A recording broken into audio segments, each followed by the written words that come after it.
What's up, guys? Thanks for tuning in to A Hero's Escape, your place for all things Heroscape. Today we've got the Wave 2 tier list along with some of the other expansions that came out around the same time, since they only have a couple figures each pretty much, or one figure even in some cases, so I'm just combining them here. I'm also going to start using these videos to talk about some different things, and one of which being my last video posted, the full playthrough on the custom map.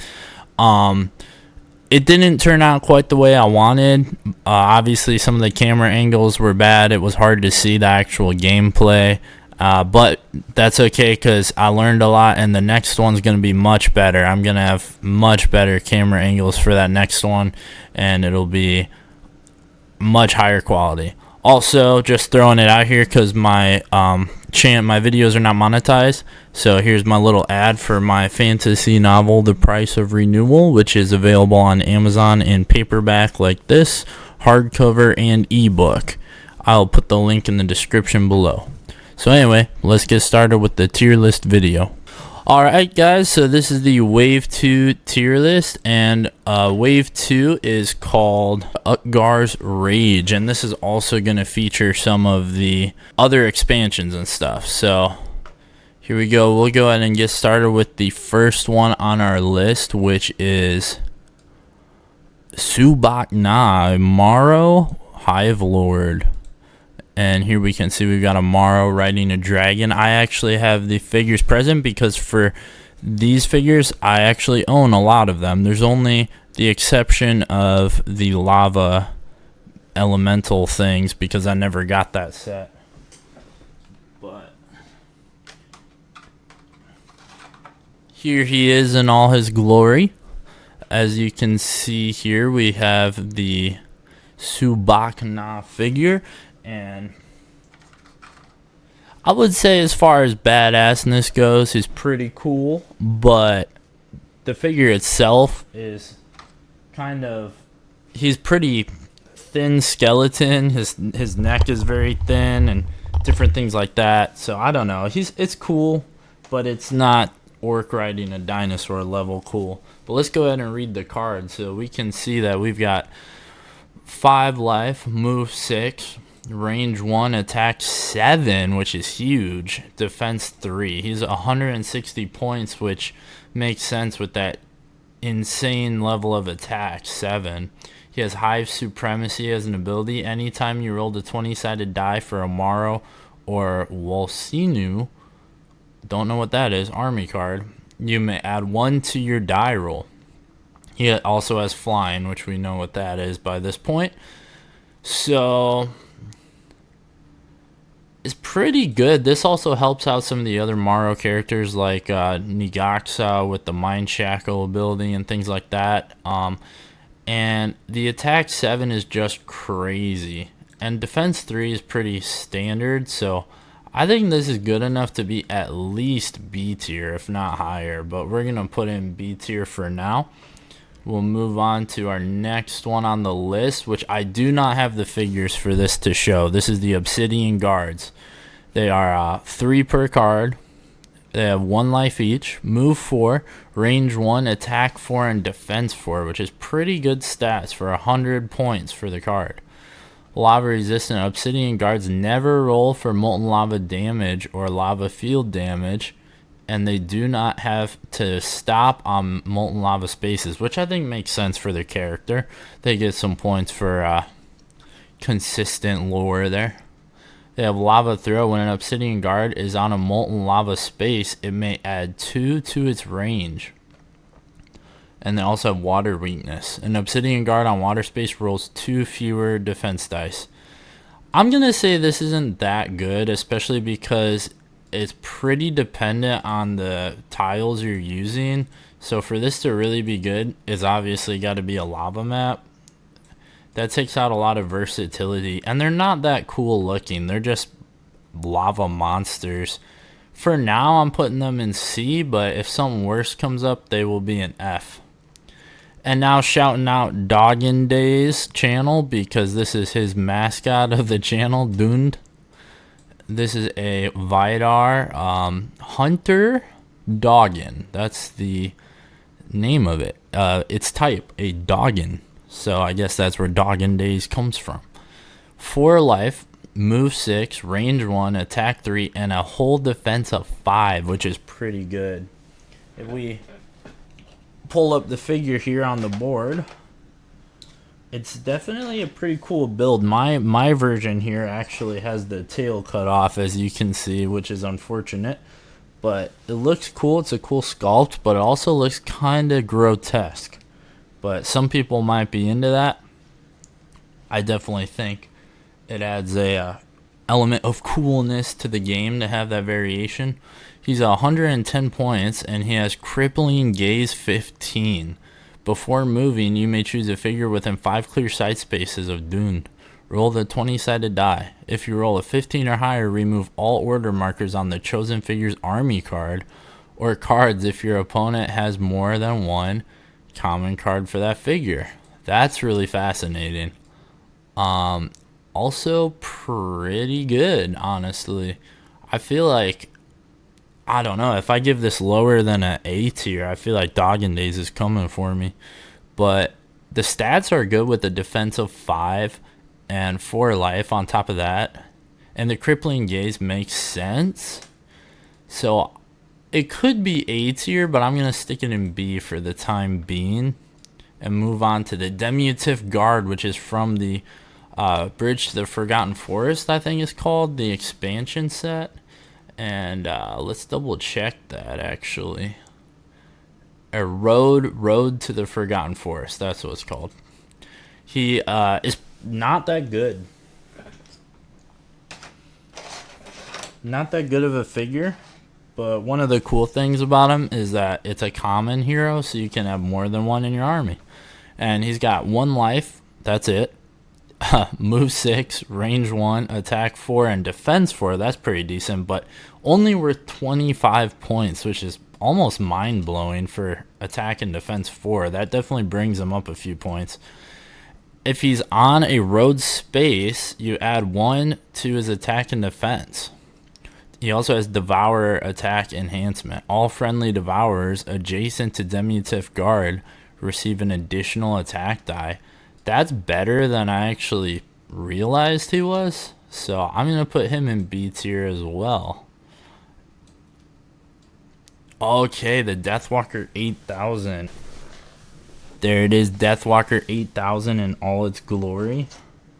This one in some ways I think looks cooler than Deathwalker 9000. For example, it doesn't have the goofy smiley face. However, it has more of like a slender build to it, which is interesting. I think that makes it maybe less cool, but pretty cool all in all. It has 1 life, that's it. Move 5, range 7, attack 3, and defense of 8 for 130 points. Rapid fire special attack, range 7, attack 3. If Deathwalker's rapid fire special attack inflicts a wound, he may attack again with his rapid fire special attack. Deathwalker may continue attacking with the rapid fire special attack until it does not inflict a wound. That is insanity. That's either an A or an S, I gotta be honest. But thankfully it only has 1 life, because otherwise that would be so broken. So Deathwalker 9000 is definitely, or 8000, sorry, definitely going in A tier for the time being. Next up on the list, we've got the Green Dragon himself, Charos. This is a great one. And look at that awesome figure right there. What a great dragon. If anyone's playing like D&D using Heroscape stuff, I mean, you gotta use Charos. Come on. That's just awesome. Move 9, or sorry, life 9, which is insane. That's a ton of life. Move 5, range 1, attack 5, and defense 5. Crazy stats for a point count that's less than a lot of even the Marvel guys. 210 points. He has the ability Counter Strike. When rolling defense dice against a normal attack from an adjacent attacking figure, all excess shields count as unblockable hits on the attacking figure. That's insane. That's insane. Seriously. And of course, flying. This is S tier, if you ask me. That's just so broken. With the 9 life, especially, and the Counter Strike, that's crazy. Alright, so the next one on the list, we have Brunak, which is an S tier for badassery. Look at this awesome figure. A red beast minotaur looking centaur thing with a awesome scimitar. I mean, that just looks crazy. So definitely one of the better sculpts. Heroscape used to have some terrible sculpts and paint jobs, but when it came to these bigger figures, it did a much better job. He has 3 life, move 6, range 1, attack 4, defense 7, which is really good for 110 points. And then he has the carry special ability. Before moving Brunak, choose an unengaged friendly small or medium figure adjacent to Brunak. After you move Brunak, place the chosen figure adjacent to him, so he can just bring someone along with him. Especially good if that figure is low movement speed. He has Blood Hungry special attack with range 1, attack 4. If Brunak's Blood Hungry special attack destroys a figure, Brunak may attack again with his Blood Hungry special attack. Brunak may continue attacking with his Blood Hungry special attack until he does not destroy a figure. That's crazy. If you're going up against a basic squad with a bunch of just 1 life figures and you keep destroying them, I mean, that's just crazy. He just gets to keep going. Alright. That's pretty nuts.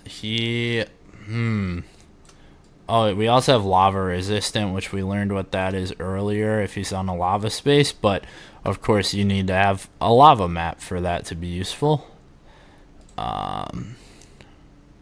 Alright, well, I think he's B tier at least. I mean, pretty powerful, almost A tier debatably. In fact, these wave 2 figures are crazy. The funny thing is, people might argue with this. They might say that, well, they're not that crazy. Like, actually, they're, they're,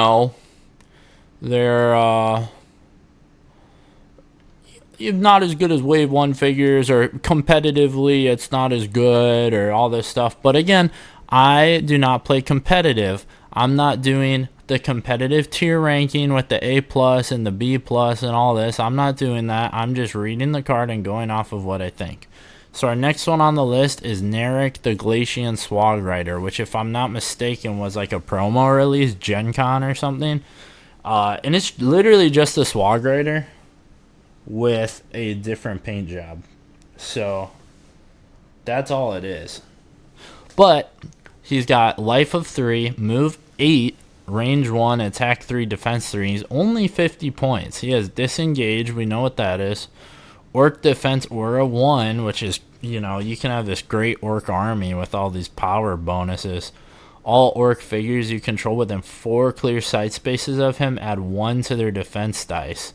Narek's orc defense aura does not affect himself. He has snow strength. You add 1 to his attack and defense while on snow space. That makes me wonder what snow spaces were available when this came out. It must have been, I'm guessing, if I remember right, the actual figure packs came with snow spaces, which was kind of interesting and pretty cool that they did that.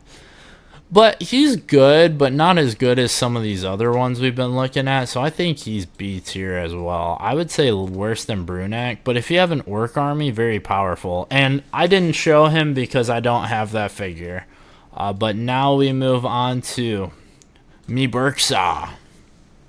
And this one I do have. So, a very badass figure. He's a Morrow Warlord, and he is a Morrow riding a horse, a dead skeleton horse thing, or a Morrow horse.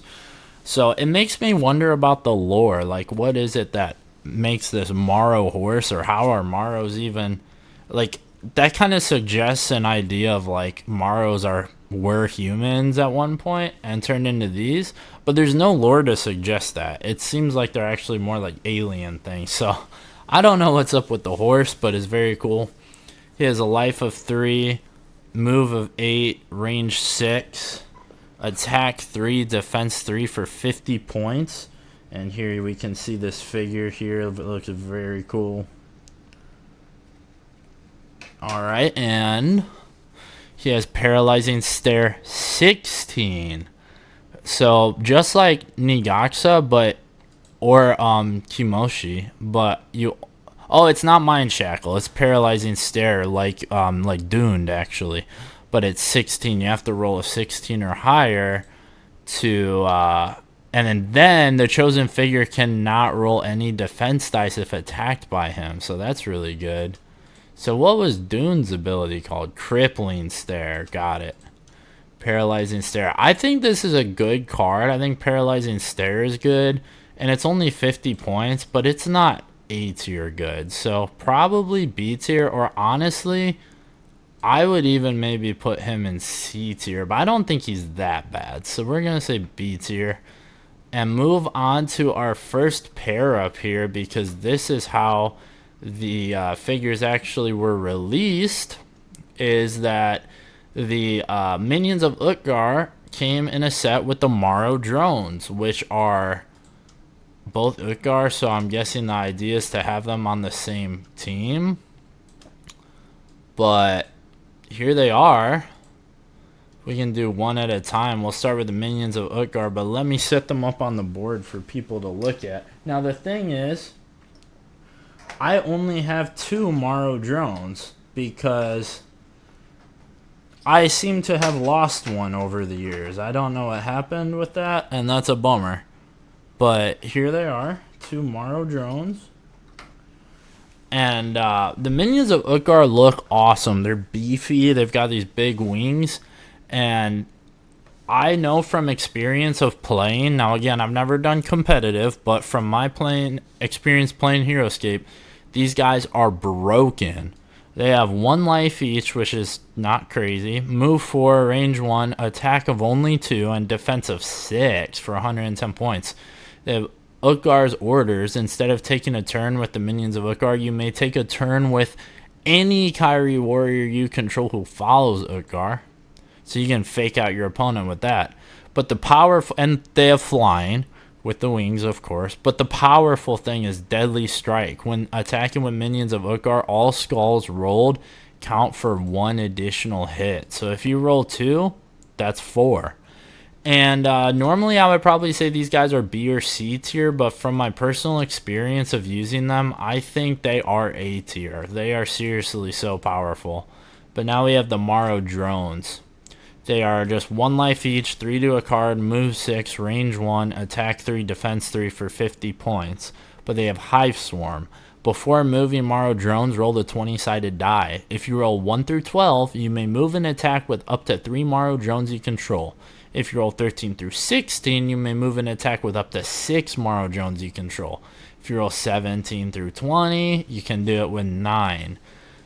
That's super powerful, but you have to have several of this squad, and the pack only comes with 1. So these days, if you want to get these figures, chances are you're not going to get 9 of them. That's crazy. You would have to spend so much money because of how valuable the old sets are that it would not even happen. So because of that, we're putting them in C tier. They're awesome, and they look really cool, and with 6 or 9 of them, they're pretty powerful, but because most people aren't going to have that many, they're going to C tier. In fact, I think that the lava guys are even less useful, so I'm dropping them to F tier and putting these guys in C tier. But that's our first matchup here. I apologize. Let me show the figures better real quick and get these guys out of the way. So there they are in all their glory. Very cool, very cool. Alright, we're going to move on from there. The next one we have is another matchup, and I actually have 2 sets of these to show. The 4th Massachusetts line, I think is what they're called, versus the Nubian werewolves. So we would set these guys up, you know, give them... I'm knocking everything down. We would set these guys up, give them some height advantage so they can get some good damage when they're shooting. Something like that would be ideal. And then our, and we've got even more of them because I have 2 sets. And then our Nubian werewolves coming at them, charging. These guys are powerful.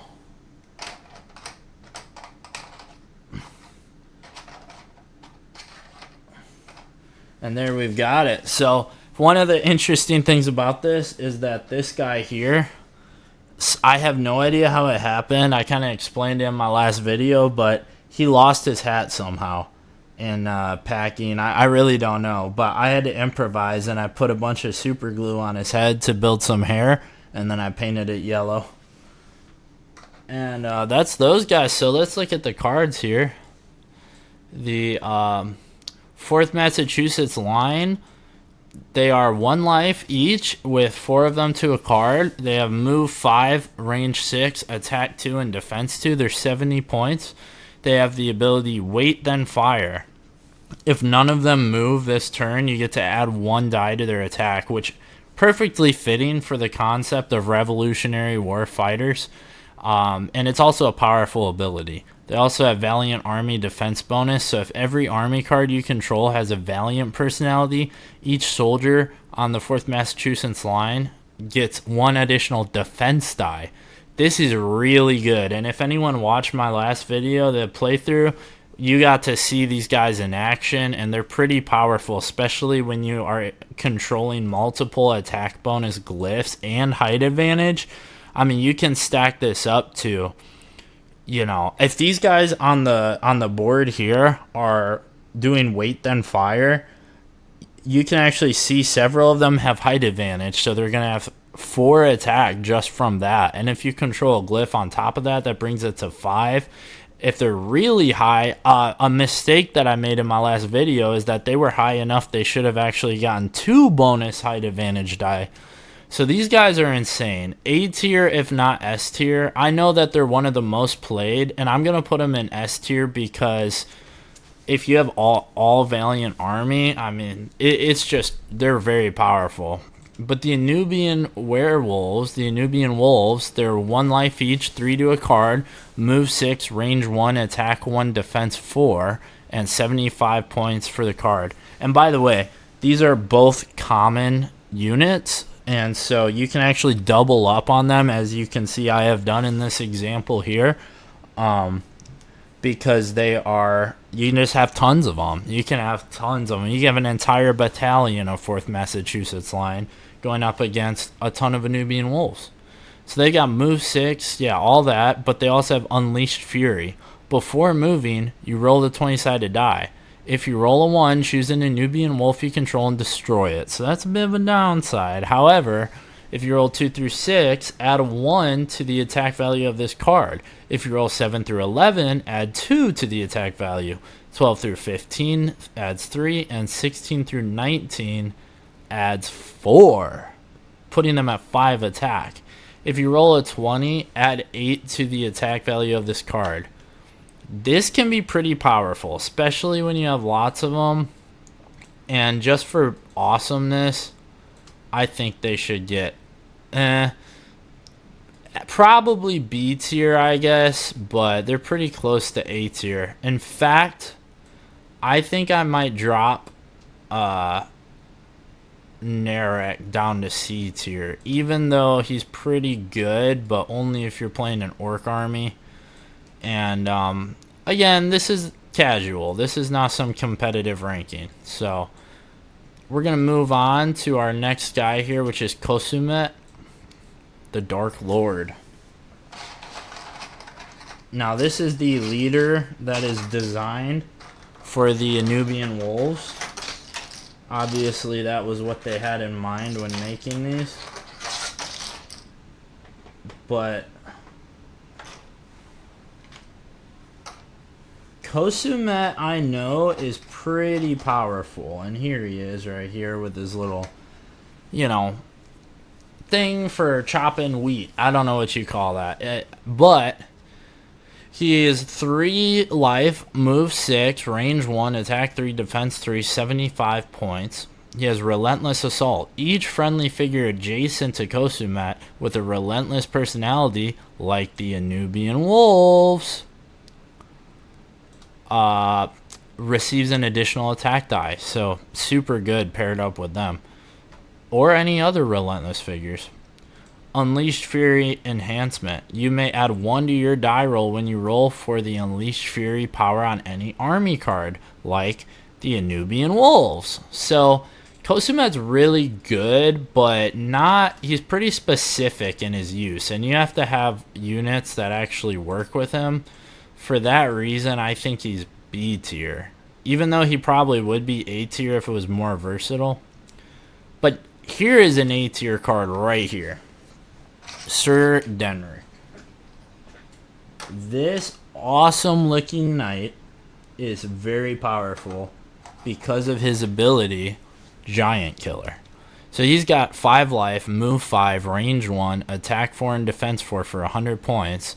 He has a Coward's Reward. Sir Denric rolls 1 additional die against each figure leaving an engagement with them, which is very good. And Giant Killer is when Sir Denric attacks huge figures, add 2 attack dice, bringing his attack to 6 against those giants. Anyone that's played using Sir Denric knows how powerful this is, and definitely deserving of A tier. Next, we have a fan favorite unit, Krug. Krug is another one of the best sculpts in Heroscape. One of the coolest looking quintessential miniature figures, especially for fantasy. It just looks awesome. There's even, I think I saw an entire video that someone made discussing this guy. I can't remember who it was, but I will try to give a shout out if I remember. But he has 8 life, which is nuts. Moves 5, range 1, attack 2, defense 3 with 120 points for the unit. He has Wounded Smash. This is so powerful. When Krug attacks, he receives 1 extra attack die for each wound marker he has. And he has 8 life, so he can receive a lot of wounds. If he loses 5 life, it brings him up to 7 attack. On top of that, he has double attack. When Krug attacks, he may attack an additional time. Now this guy, he doesn't have any specific limitations limiting him to be used in a certain type of army, but he is relentless, so that could be good with Kosumet, but he is going to S tier for sure. I don't think too many people are going to argue with that one. And our last ones we're looking at today are the Knights of Weston with the other card that came in that pack, the Swag Rider. Let me just pull them up on the board real quick so everyone can see. There is the Deadly Swag Rider. Any fans of Lord of the Rings is going to be a fan of this one because it looks just like that scene from the Two Towers. Great movie. I think that might be my favorite Lord of the Rings, in fact. But the Swag Rider has 1 life, 8 movement, range 1, attack 3, and defense 3, very similar to that other Swag Rider, and 25 points. He has Disengage, and he has Orc Archer Enhancement. All friendly Orc Archers adjacent to Swag Rider receive an additional attack die and an additional defense die. So for that to really be powerful, you kind of have to have Orc Archers. It's even less versatile than the Glacial Swag Rider.